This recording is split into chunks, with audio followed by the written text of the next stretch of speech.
Water intake इन रमज़ान, यानी कि रमज़ान में किस तरह से आप अपने जिस्म में पानी की कमी को रोक सकते हैं, और अगर ये पानी की कमी हो जाती है तो उसके नतीजे में आपको क्या प्रॉब्लम होता है, जिसमें मोस्ट कॉमन है यूटीआई यानी कि यूरिनरी ट्रैक इन्फेक्शन, यानी कि मसाने का इन्फेक्शन। और अगर आप प्रेग्नेंट हैं तो क्या आपको ये मालूम है कि यूटीआई आपके लिए किस हद तक खतरनाक साबित हो सकता है कि ये आपको वक्त से पहले दर्दे लगवा सकता है, यानी कि प्रीटर्म लेबर, और आपकी जो बच्चे की पानी की थैली है वो वक्त से पहले लीक हो सकती है, यानी कि प्री प्रॉम।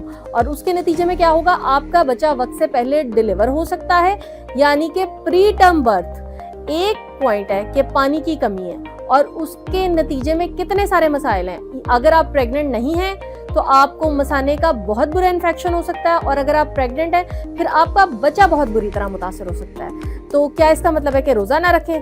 खुदा न खास्ता, अस्तगफिरुल्लाह, हरगिज नहीं। तो फिर इसका हल क्या है? इसका हल ये है कि समझिए और जानिए कि माह मुबारक रमज़ान में आप किस तरह से चीज़ों को बैलेंस करें कि आपकी बॉडी में पानी की कमी ना होने पाए। आज के इस वीडियो में हम इसी चीज़ को डिस्कस करेंगे और इस मैसेज पे और इस अवेयरनेस पे बात करने की कोशिश करेंगे, ताकि आप रमज़ान की रहमतों और बरकतों से भी मुस्तफ़ीद हो और साथ किसी भी किस्म की मुश्किल से भी आप बच सकें। चलिए आए वीडियो का आगाज करते हैं। बिस्मिल्लाहिर्रहमानिर्रहीम, अस्सलाम वालेकुम। मैं हूं आपकी डॉक्टर ज़हरा वसी, और आज हम डिस्कस कर रहे हैं रमज़ान में किस तरह से आपने अपने जिस्म के पानी को, यानी कि वाटर कंटेंट को मेंटेन रखना है ताकि आपको कोई भी प्रॉब्लम ना हो। सबसे पहले देखिए, वाटर कंटेंट अगर आप अपनी बॉडी का मेंटेन नहीं करते तो प्रॉब्लम्स क्या होती हैं, ठीक है। अगर तो देखिए आप नॉन प्रेग्नेंट हैं तो सबसे बुरी जो चीज़ या प्रॉब्लम जिसका आप शिकार हो सकते हैं वो है यूटीआई, यानी कि पेशाब का इन्फेक्शन, यूरिनरी ट्रैक इन्फेक्शन या मसाने की सोजिश। और ये इतनी बुरी होती है कि आपकी लाइफ को टोटली डिस्टर्ब करके रख सकती है। जिन पेशेंट्स ने ज़िंदगी के किसी भी फेज़ में इसका सामना किया है वो इस चीज़ को रिलेट कर सकते हैं कि यूटीआई इतनी बुरी एक कंडीशन है कि आप किसी भी चीज़ पे फोकस नहीं कर पाते। आपका सारा फोकस, आप सारी चीज़ें, सारा आपकी जो है इस तकलीफ़ की तरफ होता है। आपका मसाना बहुत बुरी तरह से दुखता है और आपको बार-बार वॉशरूम जाने की हाजत महसूस होती है, लेकिन जब आप जाते हैं तो आप वहाँ पे एफ़र्ट के बावजूद भी आप यूरिन पास नहीं कर सकते। और जब आप यूरिन पास करते हैं तो इतनी जलन और तकलीफ के साथ पास करते हैं, जिसे हम कहते हैं बर्निंग मिक्चुरेशन। एक्चुअल में ये बुक्स में वर्ड लिखा हुआ है बर्निंग मिक्चुरेशन, यानी कि इतनी जलन और तकलीफ के साथ आपका मसाना खाली होता है, ब्लैडर आपका एम्प्टी होता है कि आपको लगता है कि ज़िंदगी में शायद इससे बड़ी कोई तकलीफ नहीं है। तो क्या आप फिर इस चीज़ से ये समझें कि मैं रोज़ा ना रखूँ कल से? नहीं। आप इस चीज़ को समझिए कि आप किस तरह से चलें कि ये प्रॉब्लम्स आपको ना हो। चलिए एक चीज़, मैं आपको वो तरीका बताने से पहले एक चीज़ और बताऊँ कि अगर आप प्रेग्नेंट हैं तो क्या होगा। अगर आप प्रेग्नेंट हैं तो ये यूटीआई आपके लिए एक ऐसा खतरा है कि जो एक कह लें खतरों का पेश खैमा है। इससे स्टार्ट होने वाली प्रॉब्लम्स आपको ज़िंदगी के सबसे बड़ी मुश्किलात में डाल सकती हैं।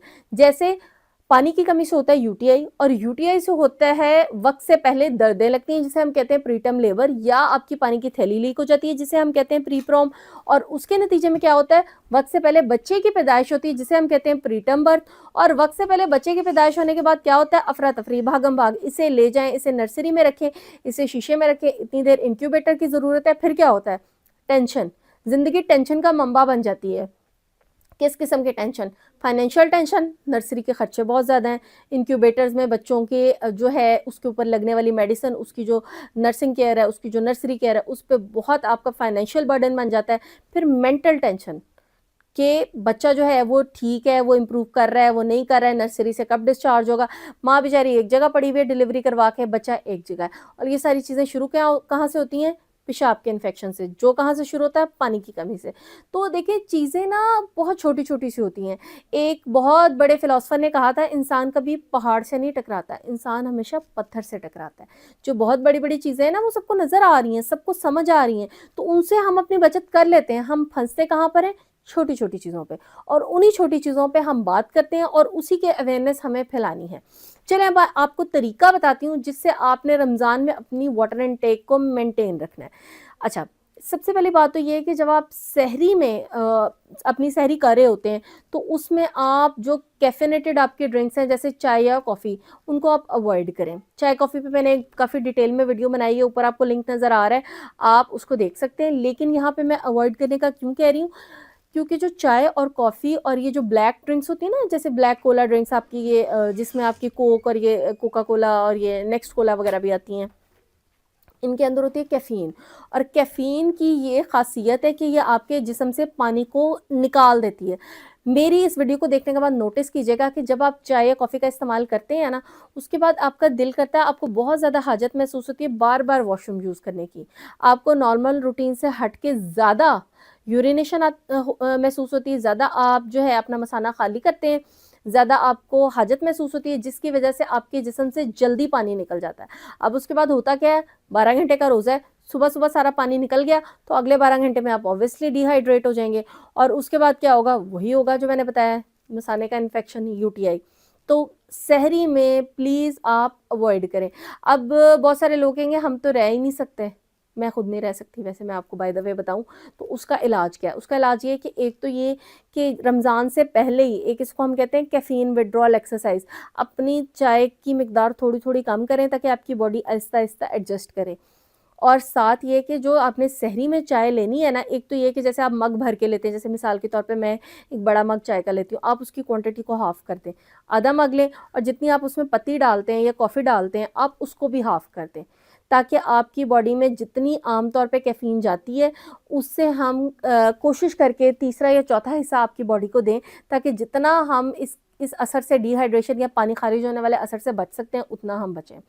दूसरी चीज़ ये कि सहरी के अंदर जो आप पानी का इस्तेमाल कर रहे हैं, वो आपने कोशिश करें कि कोई जो आपकी डेयरी प्रोडक्ट है, जिस तरह दूध है या दही है, उसकी फ़ॉर्म में करें। उसमें वाटर कंटेंट आपके जिस्म में थोड़ी देर ज़्यादा रहता है, पानी उस दही या दूध के साथ ना थोड़ी देर बाइंड होके आपके अंदर रहता है। तो सीधा अगर आप सादा पानी पिएँगे, वो जल्दी ख़ारिज हो जाता है। आम ज़ुबान में अगर मैं आपको कहूँ तो आप कच्ची लस्सी या दही की लस्सी, इसका इस्तेमाल ज़्यादा करें। अच्छा, एक चीज़ और, कभी भी एक साथ बहुत ज़्यादा पानी मत पिएँ। जैसे मिसाल के तौर पे अब सहरी का टाइम है, आपकी 6 बजे आपका रोज़ा बंद हो जाना है, तो आप 5:30 से लेके 6 बजे तक 2 जग पानी के पी जाएँ। आप यकीन करें, अगर आप 5:30 से लेके 6 बजे तक 2 जग पानी के पिएँगे, उसमें से 2 बूँदें भी आपके जिस्म में नहीं बचेंगी, क्योंकि आप उसको ओवरलोड कर देंगे। जब आप अपने जिस्म को ओवरलोड कर देंगे, तो आपके जो गुर्दे हैं, जो आपके किडनीज़ हैं, वो इंसान के हैं, वो ऊँट के नहीं हैं। सिर्फ़ ऊँट के गुर्दों में ये क्वालिटी होती है, इंसान के गुर्दों में नहीं है। जब वो ओवरलोड हो जाएँगे, तो वो उसमें से कुछ भी नहीं रखेंगे, वो सारा ही निकाल देंगे। तो उससे क्या होगा कि जो आप जिस मकसद के लिए आपने इतना सारा पानी पिया कि मुझे पानी की कमी ना हो, वो उस मकसद के बिल्कुल ऑपोज़िट काम हो जाएगा। तो इसका तरीका क्या है कि जैसे मिसाल के तौर पे आप 4 बजे उठती हैं सहरी बनाने, तो 1 ग्लास पानी तब पी लिया, 4:30 बजे पी लिया, एक 5 बजे पी लिया, ठीक है? आप गैप दे-दे के पिएँ, ताकि आपकी बॉडी साथ-साथ उस पानी के साथ एडजस्ट करती जाए और कुछ आपके अंदर भी रहे। आप 4:30 बजे उठते हैं, अफ़रा-तफ़री में सारा सहरी बना ली, ये कर लिया, वो कर लिया, टेबल लगा ली, 5:30 बजे याद है मैंने तो पानी नहीं पिया, 2 जग पानी के पी लिए, हुआ क्या?